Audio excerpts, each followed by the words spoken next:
sama oleh sekonden Rusia yaitu Tiongkok dalam perang di Taiwan adalah diawali bukan dengan langkah militer. Namun apa langkahnya? Drill pasukan sudah dilakukan, namun mobilisasi massa seperti yang dilakukan oleh Rusia 6 bulan sebelum penyerangan dengan meletakkan tentara di perbatasan Belarusia dan Rusia Barat belum dilakukan oleh Tiongkok. Dari satelit Kementerian Pertahanan Amerika yang sengaja dipublikasikan, memperlihatkan tidak ada gelar pasukan Tiongkok secara masif mendekati Taiwan. Jadi pertanyaannya, jadi perang nggak nih? Sebelum kita melanjutkan informasinya, kita membahas sebentar tentang video narasi cara cerdas bernegara. Bersama nih Bosman menginfokan bahwa video Bosman di YouTube baru di-view 248 juta. Kalau satu orang melihat 20 kali video, maka informasi tadi baru masuk ke sekitar 12 jutaan manusia Indonesia. Katakan hanya 50% yang menerima konsep tersebut, alias baru 6 juta manusia Indonesia yang menerima konsep 1 MMT, yaitu deposito tanpa bunga, printing money berbasis natural resources dan project, de-dolarisasi, lepas dolar, ganti emas sebagai alat transaksi dan alat tukar. 2. Membangun bursa tanah jarang, membangun bursa precious group metal, membangun bursa komoditas strategis nasional. 3. Pengurangan jumlah kementerian hingga 30%, pengurangan pekerjaan PNS di level 3 lapis terbawah, gunakan pegawai kontrakan yang tidak lebih 3 kali 3 tahun, alias hanya 9 tahun saja bekerjanya. 4. Pemindahan ibu kota tidak dilanjutkan, namun pemindahan pusat pemerintahan jadi dilaksanakan, dimulai dengan digitalisasi data dan menjadikan pusat pemerintahan pindah ke area reklamasi di pantai utara Jakarta yang sekitar 5.000 hektaran tersebut.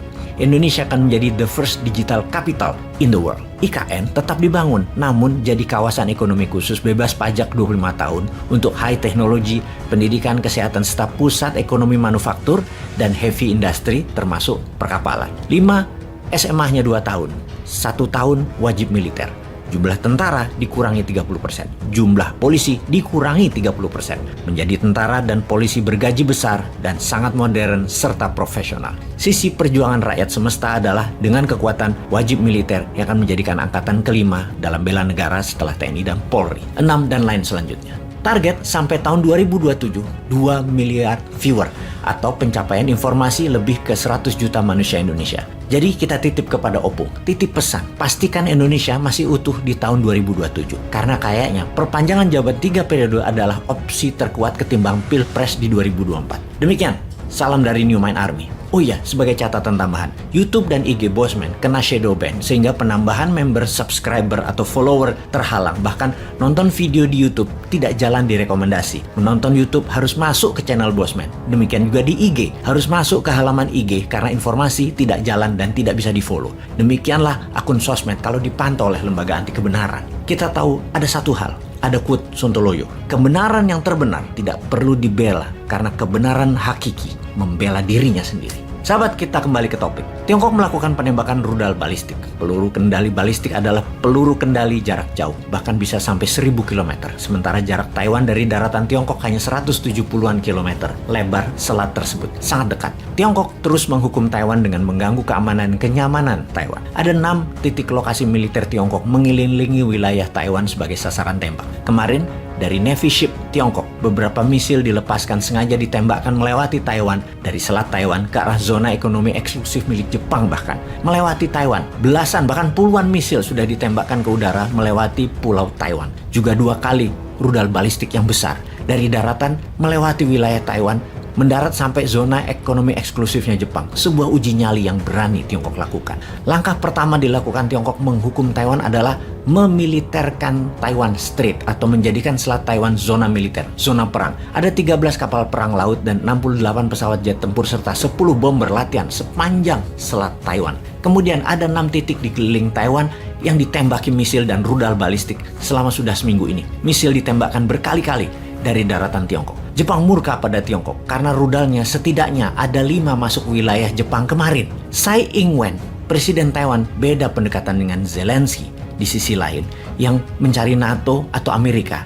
Tsai, Presiden Taiwan, lebih membangkitkan semangat dalam negeri Taiwan dengan mengatakan inilah masa yang ditunggu oleh kita, mendemokrasikan Tiongkok, melepas Tiongkok dari jajahan komunis. Sebuah perjuangan 100 tahun sejak tahun 1927 yang dilakukan oleh bapak bangsa Taiwan Chiang Kai-shek yang lama memperjuangkannya. Semangat Taiwan adalah semangat penaklukan, semangat perang menyerang. Namun, adakah senjatanya? Taiwan punya apa sebagai senjata perang ofensif? Saat ini Taiwan memilih tidak provokatif.